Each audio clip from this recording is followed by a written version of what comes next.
Saya mau bertanya nih, kan AI sekarang sangat berkembang nih. Banyak juga pelajar yang menggunakan AI. Apakah menurut saya dengan kita menggunakan AI, murid itu menjadi lebih malas karena sekarang sudah mudah mendapatkan informasi atau AI itu lebih membantu murid seperti kita? Ikan hiu bawa karpet. Kembali lagi di podcast Ngomet, ngobrol bareng iMed.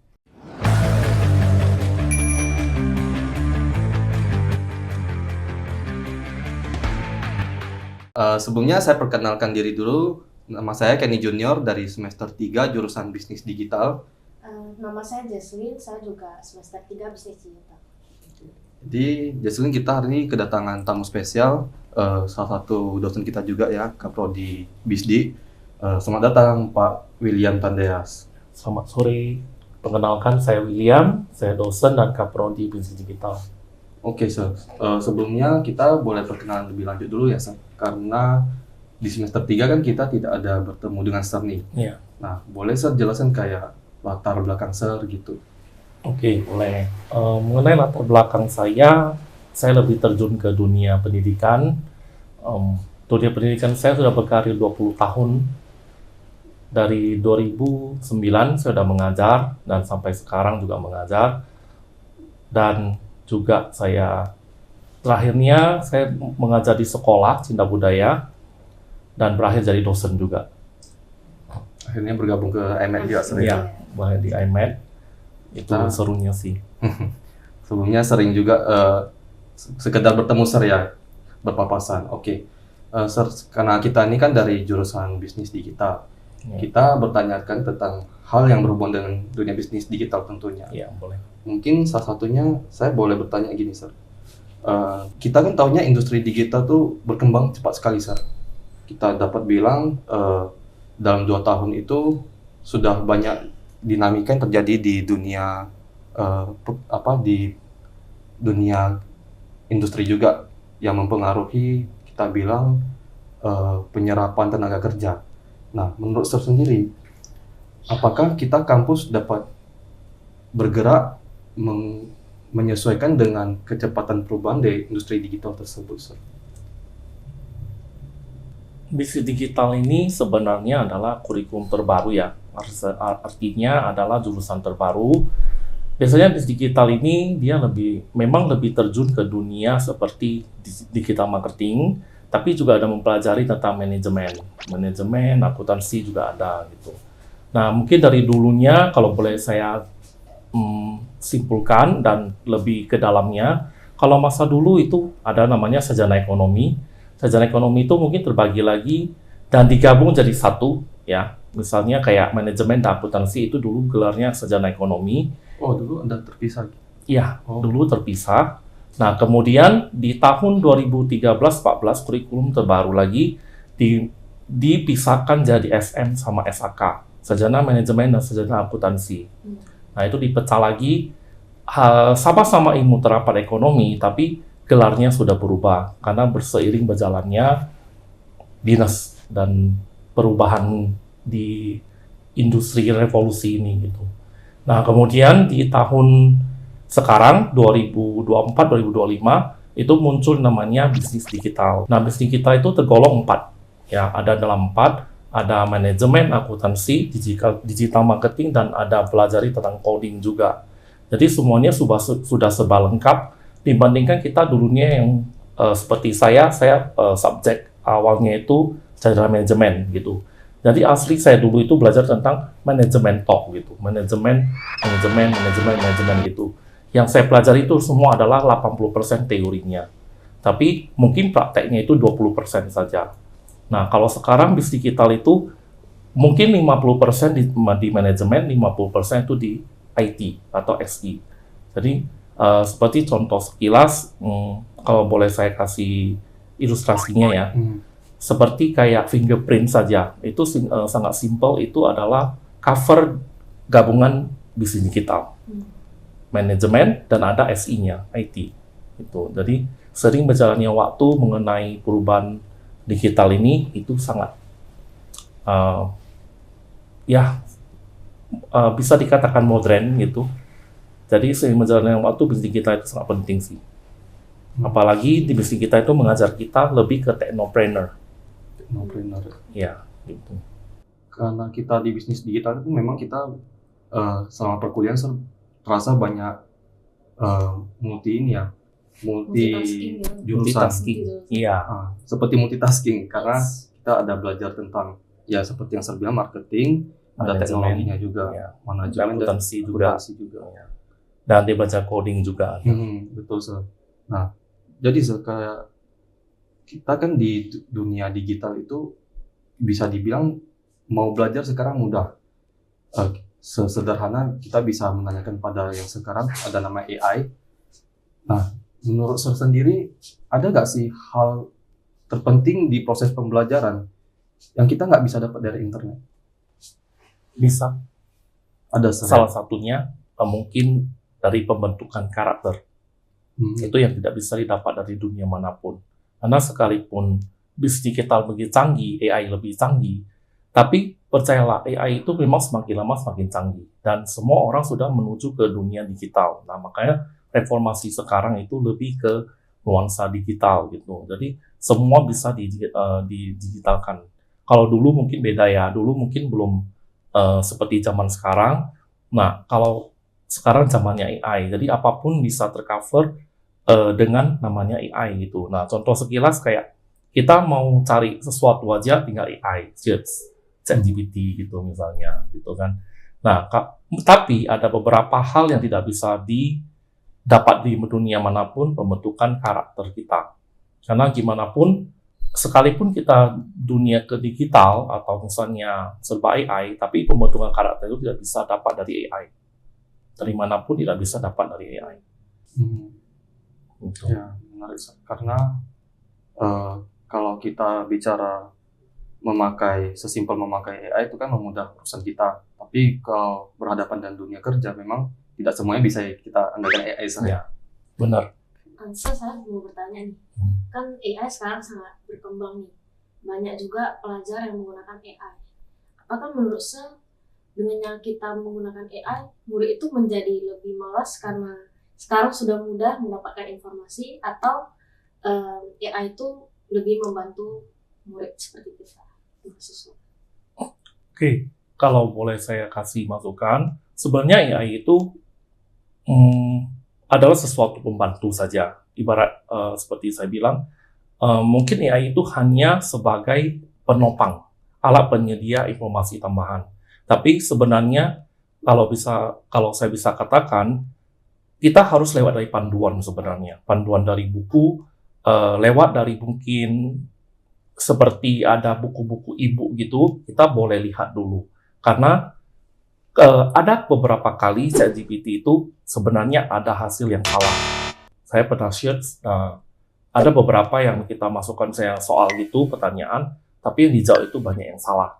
Karena mungkin AI itu hanya mencari sesuatu yang dari awalnya sebelumnya, gitu. Tapi mereka nggak seiring berjalannya waktu, sebulan 2 bulan baru mereka recover balik, gitu. Jadi AI itu kalau kita cenderung fokus, itu sebenarnya ya bisa dikatakan mahasiswa agak jadi malas gitu. Karena dimanapun kalau nampak ada pertanyaan langsung ChatGPT. Itulah dunia internet sebenarnya. Makanya kita internet itu hanya sebagai alat penyedia. Tapi kembali lagi ke orangnya, kalau bisa kita balance-kan antara buku, panduan, dengan AI. Itu dari saya. Kalau misalnya seperti yang tersedia di internet, itu masih ada informasi yang salah, dan dari penyedia seperti browsernya sendiri, Google, mereka perlu memverifikasi ulang informasi itu.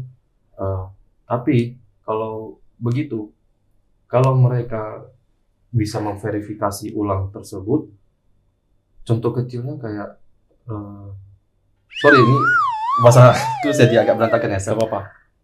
karena kan internet ini bergerak cepat, meskipun ada yang salah, tapi kan tidak menutupi banyak juga hal yang orang share itu berdasarkan praktek mereka langsung, pengalaman mereka langsung. Kalau kita bilang buku itu kan ketika dipublish, kemudian dia tidak berkembang lagi, hanya tercetak di media itu saja. Nah, Jadi kita di kampus ini, kita sebagai mahasiswa, kira-kira Sir ada gak saran bagaimana kita mengimbangi ilmu yang dari buku itu sendiri dan tanpa melalui AI? Sebenarnya banyak sumbernya, source kita sebenarnya banyak untuk kita pribadi supaya kita lebih mengerti, kayak kita menyusun soal, kita bisa menjawab dengan benar gitu. Tanpa AI pun sebenarnya bisa. Kenapa saya bilang bisa? Orang zaman dulu aja bisa gitu. Kenapa zaman sekarang itu udah kaitkan AI, jadi orang jadi semakin lama semakin tidak mau mencari solusi yang terbaik gitu. Padahal kalau dunia zaman dulu itu semua belum ada yang bergerak dengan AI. Semua dengan panduan atau bisa dengan satu jurnal penelitian. Jurnal penelitian itu tidak bisa salah lagi, itu udah akurat karena sudah diteliti lebih dalam. Jadi kita boleh searching di jurnal penelitian dengan hasil dengan ChatGPT-nya, AI-nya, hasilnya sama enggak. Itulah kenapa saya pernah share situ ada sedikit perbedaan. Dan ada beberapa conclusion ataupun kayak dari peneliti-peneliti lain yang ada kesalahan di AI-nya gitu. Tapi kita kembali lagi, jurnal penelitian itu tidak bisa salah. Karena itu sudah di-search dan sudah dipublish ke dunia luar gitu. Jadi salah satunya cara, ya kita boleh lihat sumber dari jurnal penelitian lain. Seperti di misalnya Sinta 6, Sinta 5, kita boleh share satu-satu. Kita bisnis digital, kita boleh share tentang judul-judul tentang bisnis digital. Pengaruhnya apa? Itu banyak banget. 1000-an ada. Jadi kita tanpa melalui AI itu bisa sebenarnya. Berarti salah satu cara efektifnya selain buku, kita bisa melihat jurnal penelitian ya, Sir? Iya, jurnal penelitian, publisher yang sudah di luar. Kita boleh lihat seperti kayak UI, boleh lihat yang UGM, itu yang universitas ternama. Gitu. Jadi kita di sana kita bisa lihat kaitkan dengan yang di Medan. Medan terbaik itu USU. Kita boleh share di USU. USU itu banyak juga, dari ekonomi ada, dari sastra lain ada, gitu. Jurusan lain ada. Gitu. Jadi patokannya bisa kita lihat dari publisher. Itu kunci utamanya sih. Menarik, Sir. Jurnal penelitian karena yang peneliti itu pun banyak pastinya yang men-share jurnal mereka di internet, Sir. Ya, karena kita kalau peneliti, publisher itu kita nggak bisa langsung percaya 100%, karena itu dinilai dari akurasinya. Dan tidak boleh ada yang sama dengan Google. Kalau ada sama itu kena namanya kesalahan Turnitin. Turnitin itu adalah kesalahan cek masing-masing nama atau masing-masing tulisan. Jadi kita nggak boleh kayak misalnya Google, kita dari misalnya kita ambil, misalnya contohnya ya, kita ambil satu ahli misalnya, kita Abraham Lincoln misalnya. Nah, misalnya kita ada Abraham Lincoln itu dia kasih tips gitu, misalnya satu tinjauan pustaka. Nah, kalau kita jiplak langsung copy paste, itu jurnalnya nggak bakal di-approve. Nggak bakal bisa. Kecuali kalimat aktif kita ubah jadi kalimat pasif. Jadi kalimat itu misalnya yang sama itu, kita harus setarakan sama, tapi kalimatnya kita ubah. Berarti Itu cek Turnitin. Itu adalah untuk yang mau publish. Makanya publish itu sudah pasti 100% akurasi. Dan tidak ada copy paste dimanapun. di lulusan kita kalau Bisnis digital. misalnya kita lulus bisnis digital, amin, aminkan dulu ya. Ya. Kalau kita lulus bisnis digital, setelah itu misalnya industri di Indonesia ini menurut saya sendiri siap nggak menerima lulusan kita, karena kan kita ini belajar jurusan baru yang belajar banyak multi jurusan, multi bidang. Nah, misalnya industri di Indonesia ini siap nggak menerima tenaga kerja kita dengan kalau kita bilang di Indonesia ini sendiri kan masih sekedar sistem aja. Misalnya nih, saya punya kawan, Sir, dia kerja di perbankan juga. Beliau sendiri mengatakan kalau banyak bisnis di Indonesia itu belum memiliki laporan keuangan yang strukturnya benar gitu, Sir. Hmm. Dari hal basic itu saja, kira-kira kayak bisa nggak lulusan bisnis digital ini terserap dengan baik di industri Indonesia? Kalau bisa transformasi sekarang ini, dia bergerak ke era transformasi digital. Contohnya kayak misalnya kita dari konsumen digital zaman dulu, itu sekarang kita harus menjadi ke profesional digital sebenarnya. Tapi kalau dengan situasi sekarang, kita kaitkan dengan masa depan kita, bisnis kita itu sangat penting sekarang dibandingkan zaman dulunya. Karena orang sekarang sudah semakin di bisnis kita. Bahkan di sekolah Cina, Tiongkok, itu sudah mereka memasukkan kurikulum bisnis digital di kurikulum mereka di tingkat sekolah. Maka itu sangat penting di dunia digital gitu. Karena nggak semua referensi itu ditolak, nggak. Karena contoh kecil, kalau boleh saya kasih tips, saya juga mantan perbankan. Gitu. Jadi saya pernah kerja bank, tapi kenapa hasil yang dikatakan itu tidak bisa masuk bisnis? Karena bank itu punya kode etik tertentu yang tidak boleh dipost kemanapun. Karena itu melanggar hak cipta bank. Karena nggak semua laporan keuangan kita boleh posting kemana-mana. Karena kita boleh posting dengan hasil terakhir penutupan keuangan. Contoh di 31 Desember akhir tahun. Itu bank akan merangkum jadi satu jurnal dan mereka akan posting ke laporan keuangan. Tidak bisa dengan 1 bulan, 2 bulan, 3 bulan, nggak bisa. Dia harus per tahun dia tutup buku, di Januari dia buka buku baru. Nah, di situ mereka akan posting di akhir bulannya. Tiap akhir tahun dan tiap akhir bulan. Itulah kerja bank, kenapa bisnis itu tidak bisa bergerak sebenarnya. Tapi bank itu sekarang, contoh kecil ya, kalau boleh melihat sekarang, contoh kecil, saya ambil, saya ambil kode bank gitu ya. Bank itu sekarang mereka nggak butuh lagi teller sebenarnya, nggak butuh lagi CS. Mereka tinggal apa? Mereka sudah ada digitalnya. Mereka tinggal scan pakai buku, udah. Mereka tanpa orang bisa. Nah, nanti ke depannya 2-3 tahun itu teller CS nggak ada gunanya lagi. Mereka semua kembali ke bisnis digital. Makanya sekarang bank banyak yang merosot dan banyak nggak dapat. Kenapa? Karena mereka mau pelan-pelan buang karyawan. Karena mereka nggak mau terpacu dengan sistem jadul. Mereka akan upgrade dengan bisnis digital. Itu. Jadi nggak bisa sepatokan dengan laporan keuangan kita posting semana, nggak bisa. Karena laporan keuangan itu sangat rentan ya. Contoh kita, duit kita aja, kita posting kemana-mana pun, aneh ya, gaji kita diposting ngapain gitu. Nah, itu contoh kecil aja. Gitu. Kita kerja pun nanti kalau saya dapat gaji, dapat misalnya, contoh ya, gaji misalnya, kita nggak mungkin posting kemana-mana kan. Nah, gitulah. Sama kayak bank gitu. Bank itu mereka nggak punya kode etik yang nggak bisa sembarangan mau post. Gitu. Itu dari saya. Oke, so, kalau dari yang pendapat Sir sendiri misalnya, kan banyak human resource yang bakal tergantikan oleh teknologi. Teknologi otomasi kita bilang. Nah, lulusan bisnis digital ini sendiri, kita pasti kita berani bilang kalau kan nggak mungkin semua, asumsi saya ngambil jumlah, kan tidak mungkin lebih dari 50% tenaga kerja bisnis digital itu dapat terserap ke industri yang formal. Kalau misalnya kebanyakannya lari ke industri non formal misalnya, apakah itu menjadi konten kreator.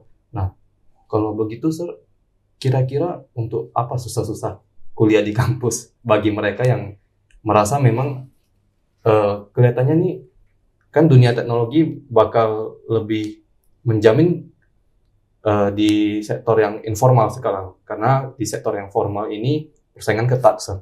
Nah, menurut Sir bagaimana biar kita sebagai mahasiswa lebih mempunyai kapasitas bersaing di industri formal sehingga tidak akan menjadi terjun ke sektor informal?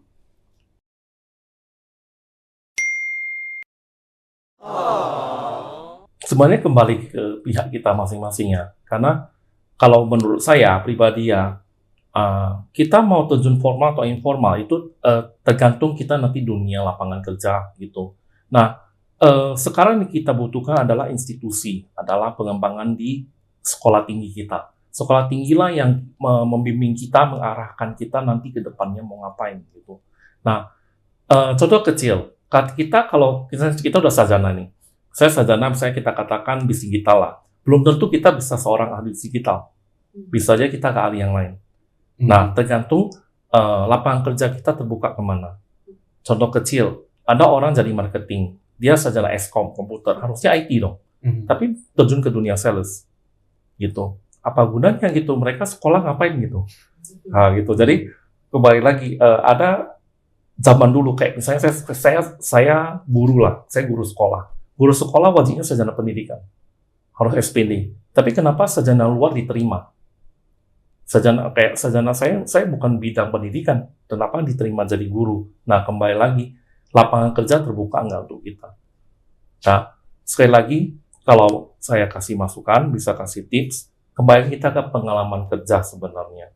Jadi kita boleh asumsikan informal-formal kita boleh mencoba dulu. Apapun yang kita terima lapangan kerja, kita boleh mencoba. Contoh kita bisnis digital ini, kita nggak boleh minder dong dari karyawan, staff. Contoh, dari bawahan dulu. Karena kita nggak tahu nanti ke depannya kita bisa ngapain itu. Saya ada pertanyaan, Sir. Jadi kan kita nih belajar bisnis digital nih. Nah, kira-kira prospek karir apa ke depannya yang bakal terpakai dengan kita mengambil jurusan bisnis digital?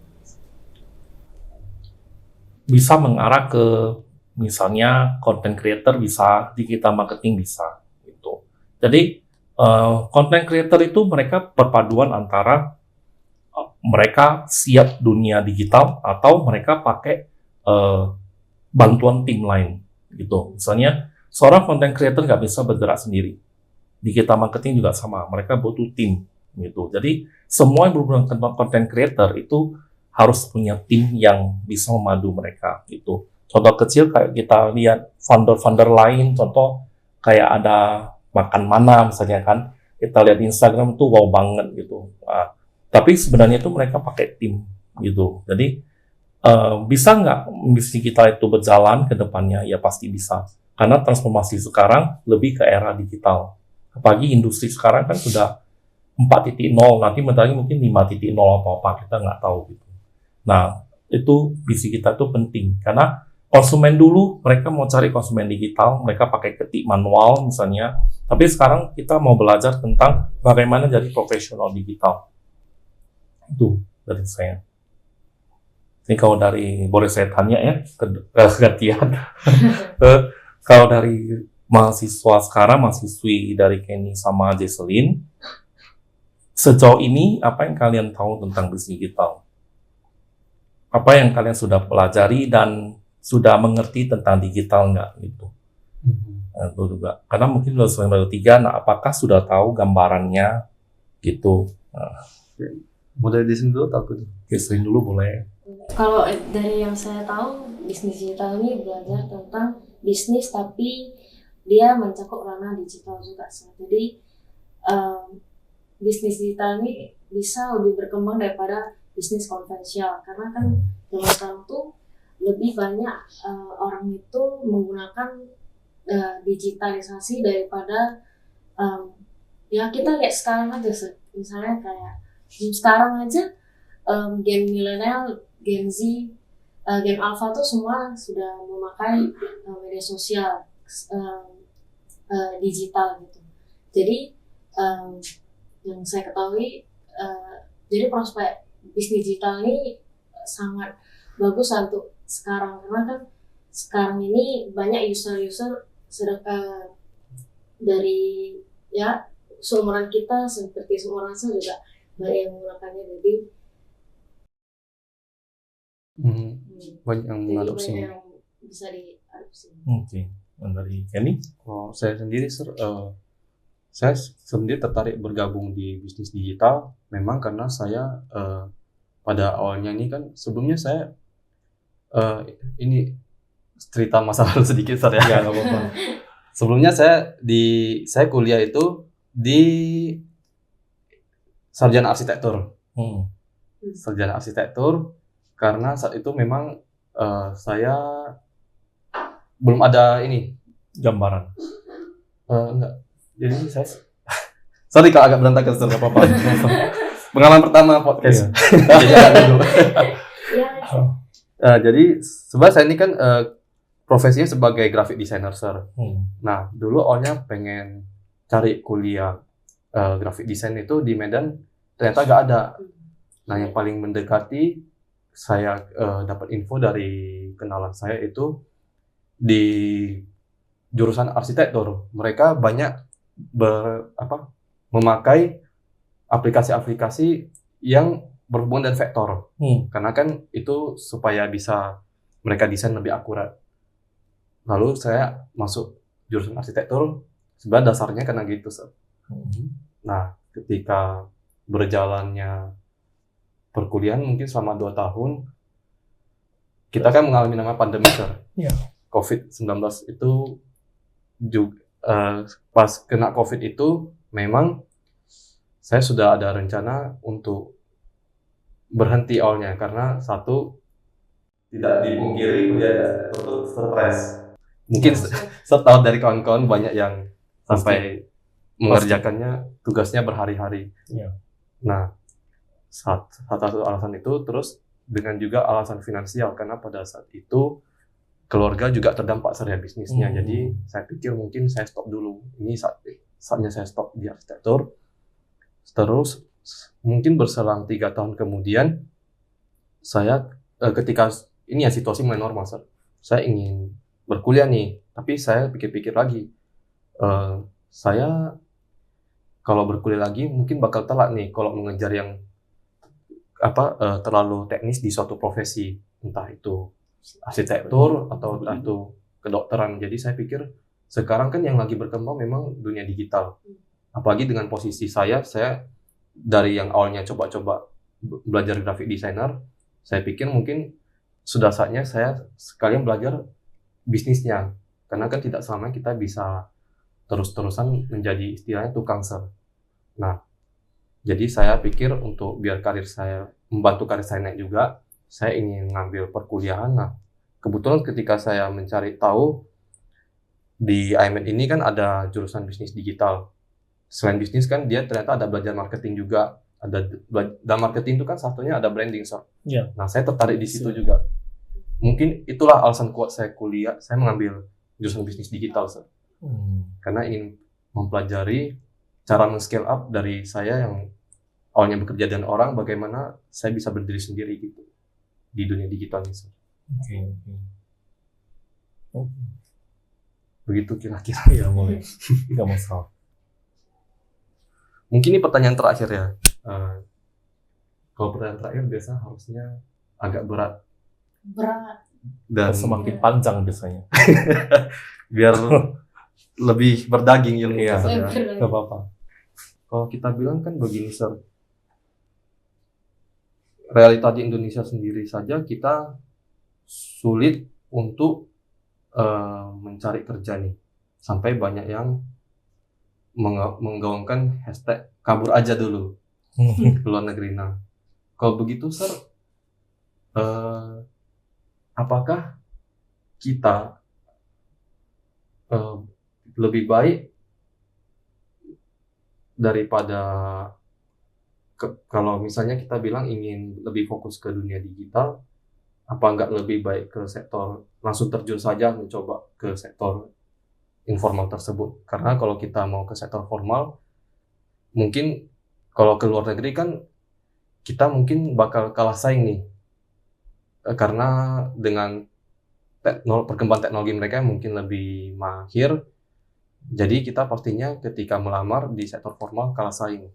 Nah, menurut sir, kira-kira gimana kita mengimbangi keterlambatan adaptasi teknologi kita dengan orang di luar negeri tersebut?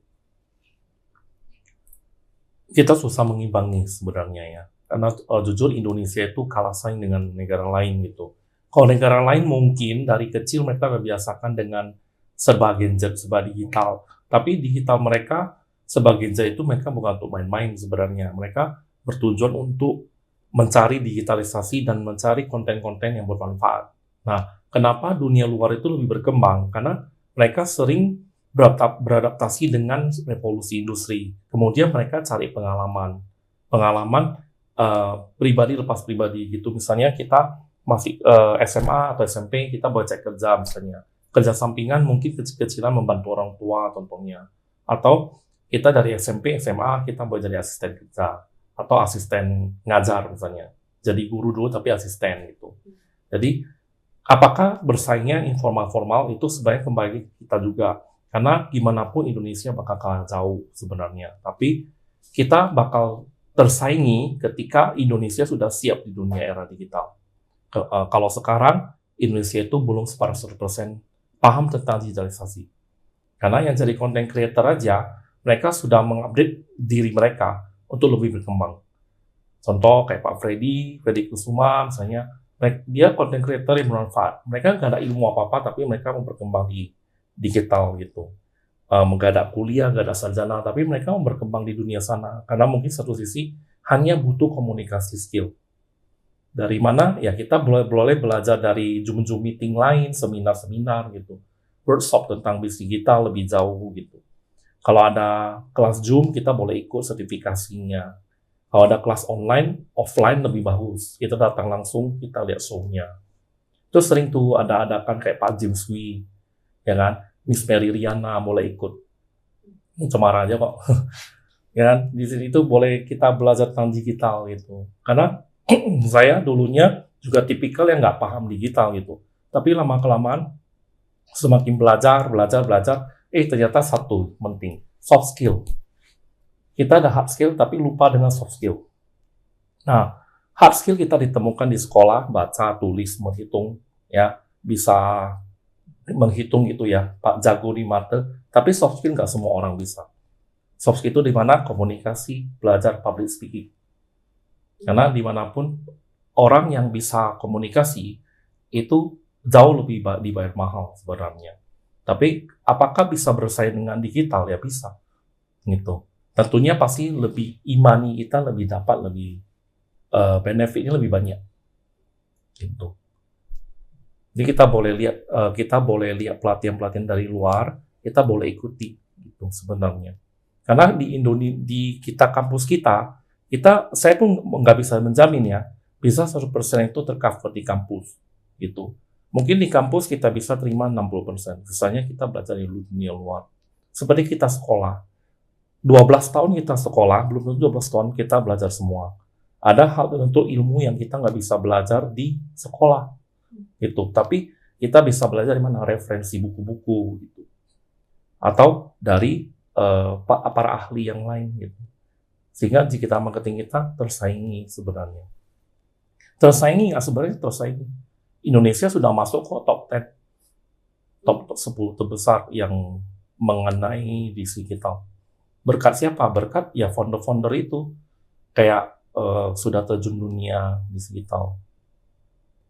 Gitu. Lagi?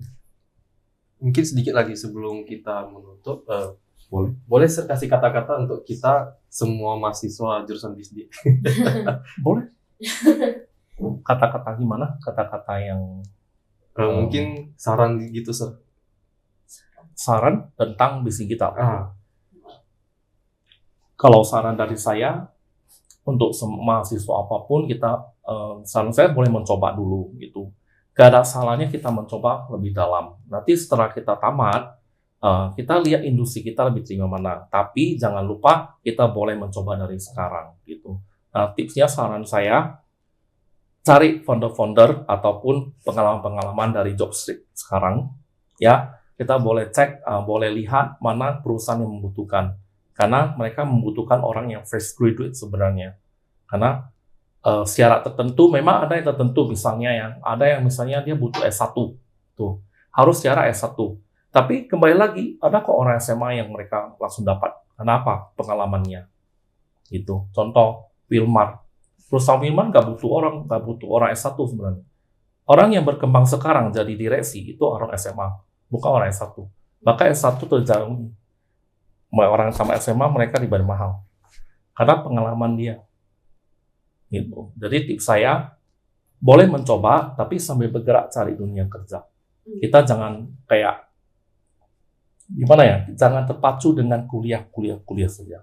Kuliah itu penting sebenarnya ya, kuliah penting, tapi kuliah itu sebagai acuan kita sebenarnya. Tapi bukan terpenting 100% tercover di kuliah.